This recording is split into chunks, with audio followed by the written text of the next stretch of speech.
Ya, Assalamualaikum warahmatullahi wabarakatuh. Kami di sini dari kelompok 7 akan memaparkan hasil presentasi kami tentang konsep dasar pengembangan kurikulum. Sebelumnya, kita perkenalan terlebih dahulu. Nama saya Rizky Pramono dengan NIM X90230878. Kemudian ada teman saya. Febri Cahyo Pujianto dengan NIM X90230834 Dengan Selanjutnya, saya Embun Budiarto dengan NIM X9023083003.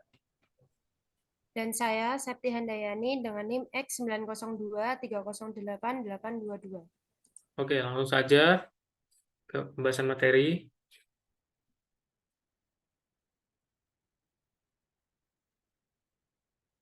Pengembangan kurikulum. Dalam pengembangan kurikulum dapat menggunakan prinsip-prinsip yang telah berkembang dalam kehidupan sehari-hari atau justru menciptakan sendiri prinsip-prinsip baru. Oleh karena itu, dalam implementasi kurikulum di suatu lembaga pendidikan sangat mungkin terjadi penggunaan prinsip-prinsip yang berbeda dengan kurikulum yang digunakan di lembaga pendidikan lainnya. Sehingga akan ditemukan banyak sekali prinsip-prinsip yang digunakan dalam suatu pengembangan kurikulum.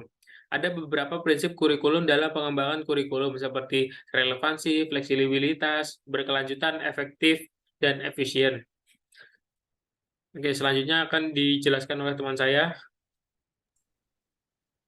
Oke, sekarang kita akan membahas tentang prinsip fleksibilitas. Untuk prinsip fleksibilitas merupakan salah satu dari 5 prinsip umum dalam pengembangan kurikulum.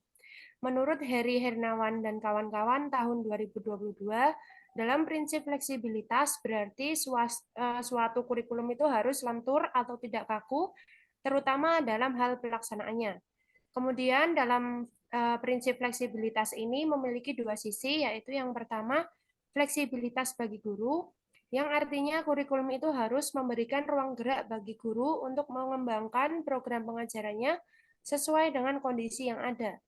Kemudian yang kedua adalah fleksibel bagi siswa, yang artinya kurikulum harus menyediakan berbagai kemungkinan program pilihan sesuai dengan bakat dan minat siswa. Next.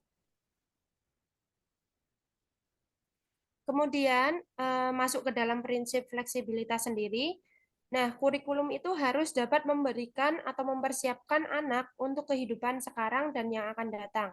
Di sini ataupun di tempat yang lainnya, bagi anak yang memiliki latar belakang dan kemampuan yang berbeda-beda. Hal ini berarti bahwa kurikulum itu harus berisi hal-hal yang solid, tetapi dalam pelaksanaannya juga harus memperhatikan memungkinkan terjadinya penyesuaian-penyesuaian seperti yang pertama itu sesuai kemampuan dan latar belakang pembelajar. Jadi harus menyesuaikan kemampuan peserta didik, kemudian yang kedua adalah disesuaikan dengan kondisi regional. Contohnya tentunya untuk regional Semarang dan regional daerah Papua itu akan berbeda. Kemudian yang ketiga adalah disesuaikan dengan waktu dan tempatnya juga. Next. Oke, yang sekarang akan dilanjutkan oleh teman saya.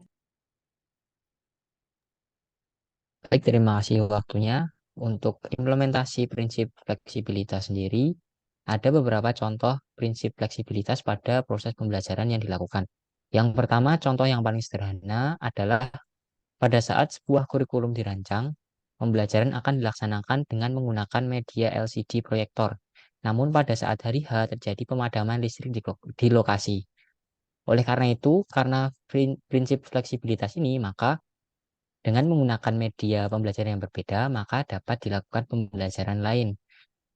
Meskipun berbeda, tapi masih mengarah pada tujuan pembelajaran yang sama, yang sesuai dengan capaian pembelajaran yang sudah ditentukan pada kurikulum.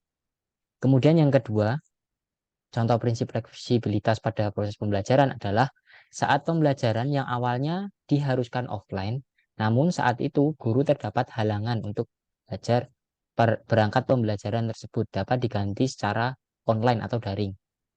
Hal ini bisa kita lihat pada kurikulum yang lalu yang masih bernama kurikulum prototype bahwa pembelajaran karena adanya wabah COVID maka digunakan video conference atau menggunakan online. Kemudian yang ketiga, murid dapat mengakses materi pembelajaran sepanjang waktu serta pengumpulan tugas yang dapat disesuaikan secara fleksibel. Ini merupakan contoh prinsip fleksibilitas yang ada pada kurikulum Merdeka. Next.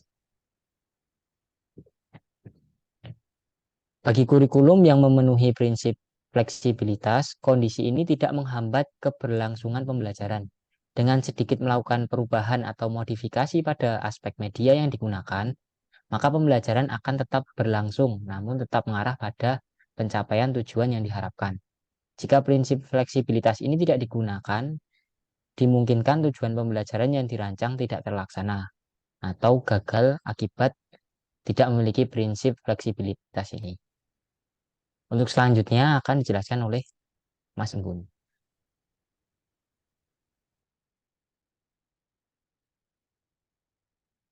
Mohon maaf Mas, untuk mic-nya dinyalakan terlebih dahulu. Terima kasih atas waktu yang diberikan kepada saya, atas Mas Febri.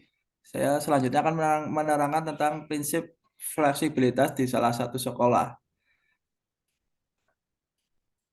Salah satu prinsip fleksibilitas yang ada di sekolah adalah mengimplementasikan kurikulum merdeka. Contoh dari fleksibilitas dalam hal ini adalah menjabarkan poin pada kurikulum.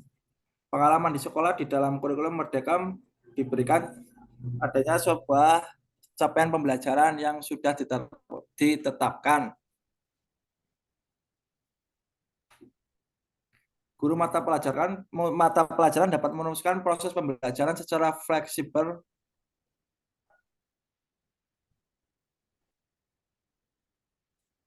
seperti dalam membuat tujuan pembelajaran, metode pembelajaran, jenis asesmen, dan juga media yang dipakai sesuai dengan kondisi dan karakteristik peserta didik di sekolah itu. Tentunya hal-hal atas semua itu tetap mengacu pada capaian pembelajaran yang ditentukan pada kurikulum merdeka tersebut. Ya, cukup Terima sekian. kasih. Cukup sekian dari kelompok kami. Terima kasih. Assalamualaikum warahmatullahi wabarakatuh.